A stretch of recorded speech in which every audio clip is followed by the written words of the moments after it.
jiil waxay aaday garaash waxayna meesha ku aragtay gareeg oo dhigbaxaayo waxaana dilay laba tuug ah ayadana shanqar ayay samaynaysaa ayagana way maqlayaan ayadana si degdeg ah ayay u dhuumanaysaa ayagana waxay u qaateen inuu gareeg yahay mid ka mid ah si isdabajoog madaxa ugu dhuftay si uu ugu takhaluuso jiilna si taxadar leh ayay usoo dhuumanaysaa wax ayna helaysaa kashaweyto ay isku difaacdo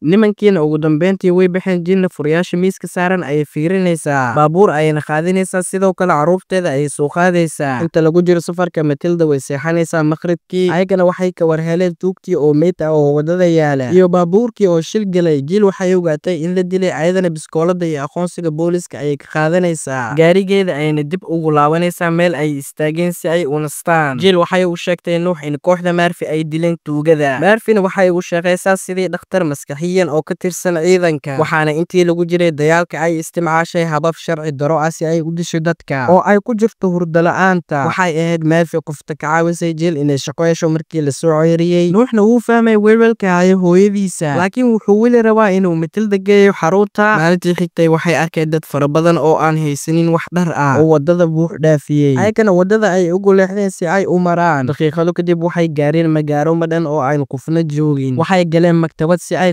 ugu soo qaataan jiilna waxa ku siyaaday xanuunka neerfaha ayadana Matilda ayaa waxay u sheegaysaa inay qasab tahay inay barato sida biskoolada loo rido biskoolada ayayna u dhiibaysaa Matildana ma awoodaysa inay rido jiil ayaana ridaysa Nuux iyo jiilna waxay helayaan khariirad si ay u helaan xarunta isla markaas tiro maxaabiis ayaa xabsiga ka baxsaday oo bilaabay inay magaalada wareegaan jiilna waxay ka aragtay daaqada banaanka ayna u soo carartay laakiin gaarigeeda qof ayaa ka xistay iyada oo Matilda ku dhex hurdaysa kadib rag maxaabiis ayaa isku dayaya inay ka haystaan Nuux jiilna xabad ayay ku ridaysaa ayagana gadaal ayay u noqonayaan midda naxdinta leh ayaa ah risaasta ayaa ka dhammaanayso ayagana waxay ku qasbanaanayaan inay cararaan laakiin ninkii baabuurka ka qaatay ayaa usoo noqday asigana waxa uu sheegayaa inay gaariga soo galaan soo baxaya jiilna biskoolada ayay ku qabanaysaa waxayna weydiinaysaa magaciisa asigana waxa uu sheegayaa in la dhaho Dooj ayagana way isdagaalayaan waxayna ku sigteen inay shil galaan kadib Dooj ayaa silma filaana u joojiyay baabuurka waxa uuna helay fursad uu biskoolada ka qaadan lahaa biskoolada ayuuna ka dafaya kadib Dooj ayaa qaatay furayaasha oo aaday qashin gubtay si uu u baaro waxa uuna ka helay dhar cusub wuuna gashtay halka Nuux uu u sheegay inay isku dayayaan inay daawo helaan dhanka kale jiil waxay baraysay Matilda sida looga shubto gaaska baabuurta kale markuu Dooj soo noqdo jiil biskoolada ayuu dib ugu soo celinaya wax uuna ogolaanaya inuu ku xeeyo xarunta sababtoo ah waxa uu rabaa daawo habeenkii ayaa la gaaraya jiilna waxa ay saartay Matilda baabuurka si ay u barato sida loo wado baabuurta markii ay cabaar socdeen waxay sikidis ku arkayaan wadada oo la xiray halka dad la yaab leh ay meesha joogeen jiilna way argagaxday si dhaqso ah ayayna gaariga ku waday qashinka ayayna ku dhufatay dadkana way soo weerareen miyaaradaha ayayna ka jibiyeen ayagana way la dagaalamayaan ugu dambeyntiina waxay awoodeen inay ka baxsadaan saacado kadib waxay u soo dhawaadeen xarunta ayagana gaariga ayay ka soo degayaan Dooj ayayna macsalaameynayaan kaligiis ayaana soo baxaayo jiilna waxay u sheegtay caruurteeda inay meesha ku sugaan ilaa marka hore ay ka hubinayso inay ammaan tahay kadib waxay istaagtay hubiga gacmaha ayayna ku dhaqanaysaa kadibna way soo baxaysaa jiilna waxay u soo dhawaatay xarunta waxayna arkaysaa gaari meesha ka gudbaayo markii uu gudbo ayadana buundada hoosteeda ayuu ku socotay markii ay u soo dhawaato waxay arkaysaa laba askari oo xarunta sii galaayo